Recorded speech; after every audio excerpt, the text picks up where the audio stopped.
Hello, it's your favorite sports Unc here. Don't forget to hit that subscribe button to join the fastest growing community on YouTube. Remember, Nightcap doesn't happen without you. So please subscribe or you're going to make Ocho cry. Our very, very special guest is joining us. Cleveland Browns rookie sensation running back Quinshon Judkins joins us. Q, what's going on, bro? Hey, What's up? What's up? What's up? How you doing?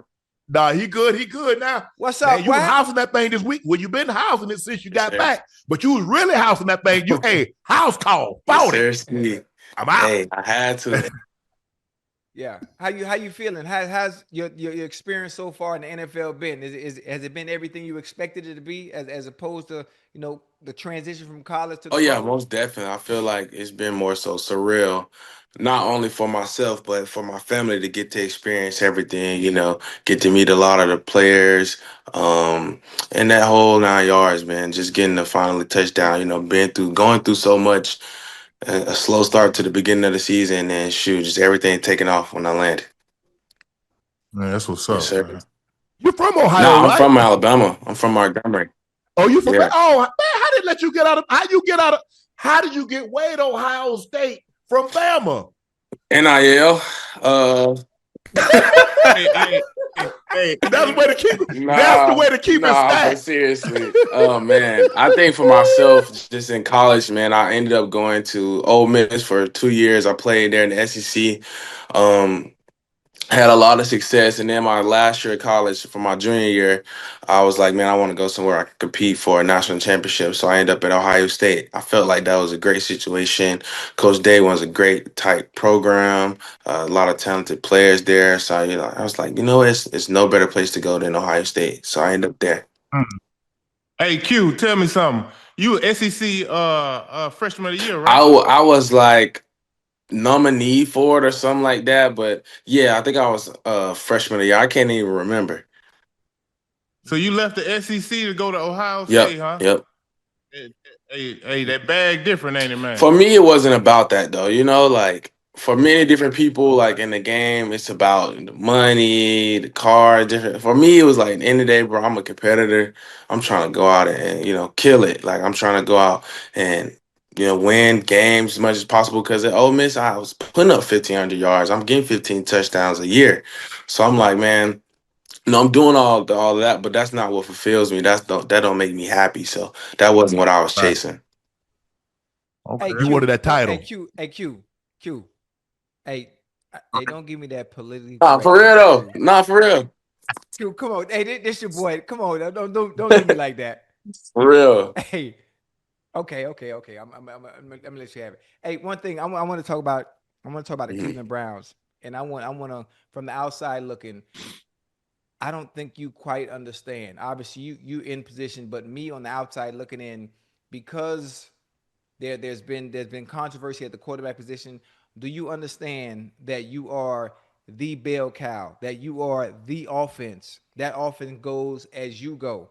Most of the times, it's a star player, a star quarterback, or a star receiver, but you are the nucleus of that offense. And as you go, the rest of the team goes. Do you quite understand that just I yet? think just because it's so early on in my career, I quite don't get it yet. But at the same time, Yeah. I understand like the situation, like and Coach Stefanski's is offense. And if you go back to Nick Chubb and Kareem Hunt and different guys playing in this offense, it's always been able to lean on the run game, and I think that's what's very beneficial about playing in this offense. Um, so I think, just with my mindset, man, and like my mentality, regardless of who we playing that week, what plays we installing, just have that staying Right. determination, bro, to just go out there and like just leave it all out on the field. But knowing the particular like situation, like yeah, for sure, knowing that this is a run first offense, I'm already know I'm here. Yeah, you in the West Coast system. In the West Coast system, that zone Yeah, read, you put your foot in the dirt and you get yeah, yeah, downhill. And then everything comes after that because now we're gonna boot, we're gonna play action. Yeah. Because look, I played in this offense. Now a lot of it's maybe changed, the wording or the right, verbiage has changed. But you go back and look at the Broncos offense with TD and Clinton Portis and Mike Anderson Mm-hmm. and Ruben Drones, and you look at the way the team run this offense, when you got a running back, when you got a guy, Christian McCaffrey in San Francisco, Kyron Williams with the Rams, you look at Josh Jacobs with the Packers. When the run game is efficient, this offense is almost impossible. Almost, literally, because I feel like that's when we're at our best. When we're clicking in the run game, like I feel like as a team, man, we're unstoppable, and that's where we continue to get better at and consistently try to go out there on Sundays and put it all together. Because I feel like you said, man, that run game is what really helps us. Hey, what were your expectations when you what was your goals when you came in? You was dealing what you did. You was dealing with what you was dealing with in the off season. I think you got uninvited to the draft, but you was going through what you was going through. You was like, okay, this is going to be behind me, and I'm going to have to put what's this is. I got to put that behind, and I got to go somewhere, and I got to perform at an elite level. I got to play like I know I can play. What was your expectations for your rookie season? I think for myself, it was more so a testament to, what I'm doing when nobody was looking. Because when I wasn't in the building, like I didn't have a strength staff. I didn't have a coach to talk to go over plays. I didn't have every resource that I had while I'm here in Cleveland now. So it was like the amount of dedication that it took for me to give everything I had and try to perfect my craft when I wasn't around. And then come back and like it was nothing, and try to get on that same page with no training camp, no football for 3 months. So not having those things and just training, making sure I'm mentally sharp. So when I get that call and I go back, I'm ready. I think that was my things that I really harped the most. Also, other than like physical activity, was really just making sure, like I'm mentally sharp, just because you go through so much, man. And a lot of people don't understand. They'll never know what it's like, especially being an athlete and the thing that we deal with. But yeah, bro, just really just making sure I'm mentally there all the way sharp, 100%. I love that what you said, what you were doing when no one was watching, because discipline is doing what you should do versus what you want to do. Yes, sir. I'm sure you wanted to, hey, the boys kicking it, they doing their thing. Hey, let me go over here, let me party, let me kick it. But the discipline, stay true, because I got bigger issues. You're the first Browns player with 3 rushing touchdowns in the game since Nick Chubb did it September 18th, 2022. You had 84 yards rushing, 3 touchdowns, and you're Rookie of the Week nominee. When you see things like you've doing things that hadn't been done by a Browns player in 3 years, you're doing, being nominated for Rookie of the Year. Look, we all want validation. We put that kind of time in. We put that kind of work in the offseason. And to see you plant a tree, you want it to bear fruit. Yeah. You're bearing fruit. Yes. How pleasing, how gratifying, how satisfying is it for like, okay, everything that I did in the offseason, everything that I went through, this is more gratifying. It makes it even more like I know I was doing the right thing. For me, it more so like I'm one of those people where it's like, man, I'm just trying to chop wood. I'm just trying to chop wood. What I'm doing is that's cool, but at the same time, like, I got bigger goals. I know how I view myself as a competitor, how good I want to be.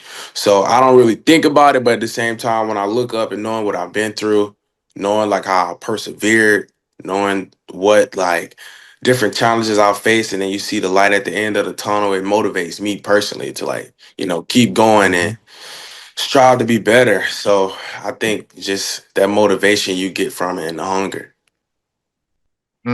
Hey, Q, man, as a rookie in the NFL, bro, living the American dream, tell me what it's like. Because when I look back, when I was a rookie playing in the NBA, bro, I couldn't sleep, man. I couldn't sleep. I was so geeked for the moment because when I came in the NBA in 2001, is when Jordan came back, T-Mac, Cole, Vince Carter, all them dudes was, they was at the apex. So I couldn't sleep nights before games because I was so geeked up for the moment. Man, I'm not playing. So what is it like as a rookie living the American dream? You probably been, wishing for this moment since you was a kid, and now that you're actually in it, what is it like? Oh man, I think for me, man, like just finally being here, this is something you think about your whole life. Like you worked your Man, whole life for Yeah. this. Like you worked since you was this big, like to get to this moment. Right. So it's like you finally here. But what I realized was it's like, okay, it's not how fast you can get here, it's how long you can stay. So hello. my thing is, Mm-hmm. doing everything in my power to, be able to go out there and do this, have the same amount of success, not only for this year, but for a long time and keep that same discipline. So that's one thing I did learn, I would say, is that, just having so many good vets too. You got a lot of good vets in the locker room and you meet a lot of good players around the league too. You develop a lot of relationships. I think in college is more so very compared to the NFL, I would say it's kind of individualized just because guys aren't in locker rooms as long as they are at different organizations in the league. So I think in the league, man, you always have people that you can lean on, get advice from, because like coming into this, a lot of stuff moves super fast. So having somebody Man, that you can ask different questions to, so you're not just hit by the blind. For real, for real. right, right. Hey, how's the body holding up so Good. I far? feel I feel Early in the good. season. I got a lot of carries when I was at Ole Miss. I used to get a lot of carries. And then last year at Ohio Right, State, I think I had like maybe 300, 255. So I was used to right, being the bell cow guy. right. So I feel good though. Okay. Mm. How does the quarterback look? He started out, and Mhm. Gabriel gets drafted, and Shedeur comes in, and we know what that last name brings. You got Joe Flacco, and you got Pickett, and we're gonna move on. We go in this direction, and now the quarterback, the situation with Gabriel and Shedeur, is he gonna get reps? Is he gonna start? Is he gonna play? Has that impacted the locker room in any way? Nah, I think with our team, we all so close, and we got so many young guys, man. It's like in our locker room, we genuinely, it's almost like you in college again. It feels like for real, like damn, like locker room full of young guys, but man, it's just like the energy there, regardless of who playing. Those two guys, they always support each other, man. Like it was a clip I seen I like that. on the internet the other day, and it was like them walking down the sideline and just talking, laughing about. I think we had just scored a touchdown or something. But that's who they genuinely are. That's who they truly are. They are competitive, but at the same time, they want what's best for each other. And I don't think it's ever been turmoil or any words said by anybody on our team like about who's starting quarterback. We all 100% support Dillon. I even played him when I was at Ohio State twice. I played him at Oregon once, and then I played him again in Pasadena, California at the Rose Bowl. So I got to see him and how he is as a quarterback. He's super talented, bro. He's like super smart. He processes really fast, and he's a great player. So I'm excited to see how he develop in his career. That's amazing. Man, Q, thanks for stopping by. Thanks for giving some time. Congratulations on your early Yes, sir. success. Continue success. Stay healthy. And, when it's all said and done at the end of the year, you go over 1,000 yards. Come back and tell us how Yes, you sir. did. Appreciate y'all. All right. Appreciate Hey, you, Q. man. All Have a right. good one. Later. Hey, Yo. Q. Hey, tell Denzel Ward he can't stop me right Look, now hey, at look, I be telling 57. him at practice, like, he be getting mad. I be like, bro, I been that corner on your ass, boy. I'm 220. I still do it. You feel me? Yeah, I'm like that. I'm gonna hit him though. All I'm gonna right. let him know. I Bet. appreciate For sure. that, man.